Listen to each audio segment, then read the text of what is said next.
Hi, I'm Michael Folks, and thank you for taking a minute to look at this preview of Chapter 1 from the new documentary film series, The History of Sportfishing. 4 years in the making, this series captures the very essence of sport fishing and represents the best in all of us, while honoring the pioneers that transformed what was once an act of survival into the sport that it is today, enjoyed by millions around the world. When man first fished for sport is purely speculative, but certainly predates any written history.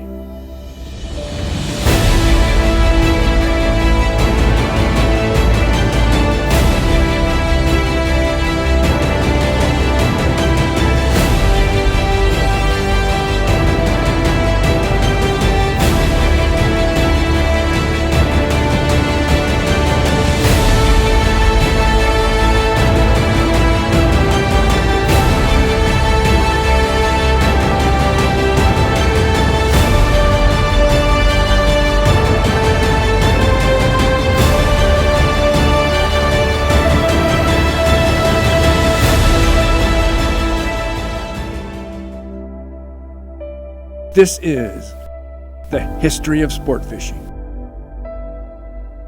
Chapter 1, The Bite. Man has fished since the beginning of time.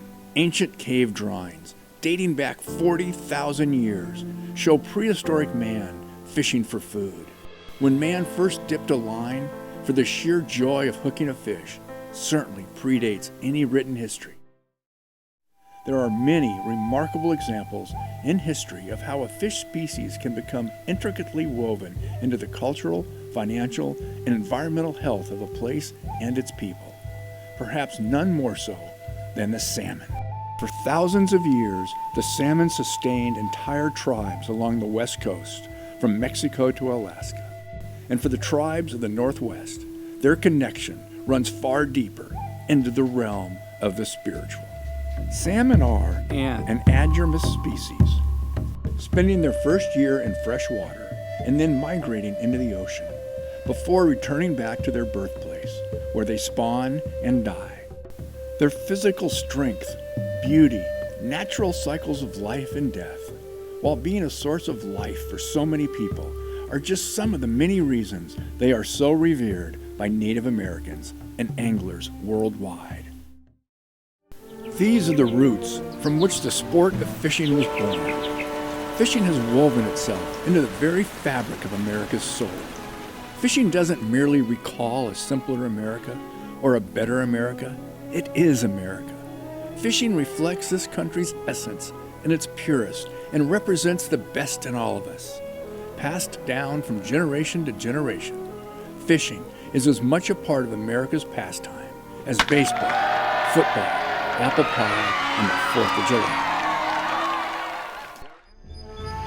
Adventurous East Coast anglers started fishing striped bass in the early 1840s, which increased in popularity following the Civil War. These bigger fish caused the development of larger, top-mounted reel designs, allowing anglers for the first time to cast considerable distances into the surf with a heavier line for large striped bass.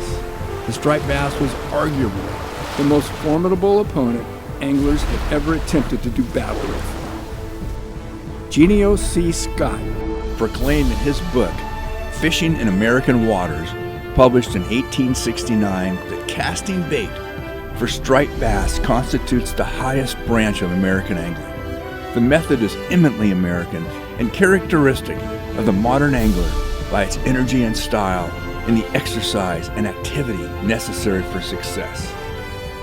In no small part, due to the limitations and lack of faith in the tackle, it was a common belief that taking any fish over 100 pounds was simply an impossible task.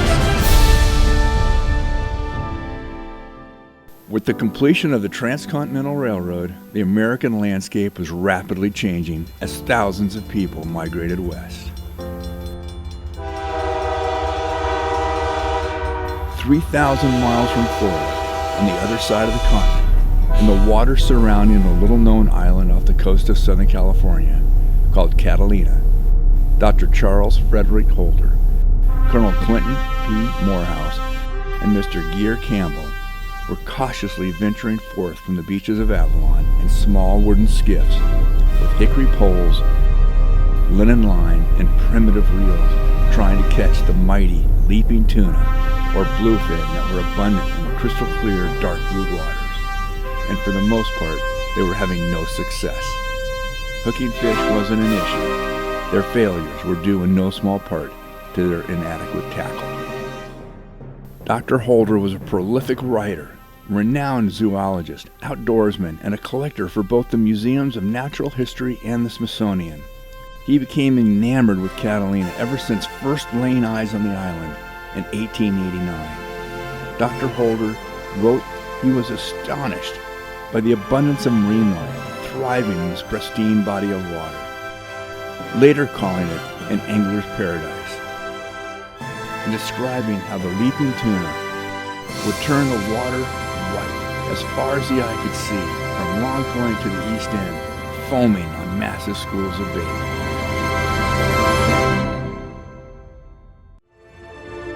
Up until this point, the most effective drag mechanism at the angler's disposal were simple strips of leather called thumb drags, attached to the reel's rear spacer bar, which the angler would press against the outgoing line and attempt to slow down the fish.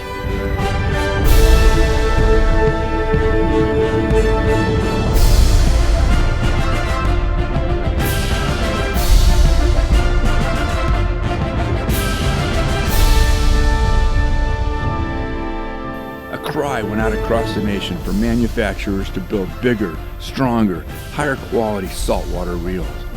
Edward von Hoff, son of the accomplished reel maker Frederick, and his brother Jules, emerged as the most innovative and popular reel makers during the time, building the first ever 9/0 size reel.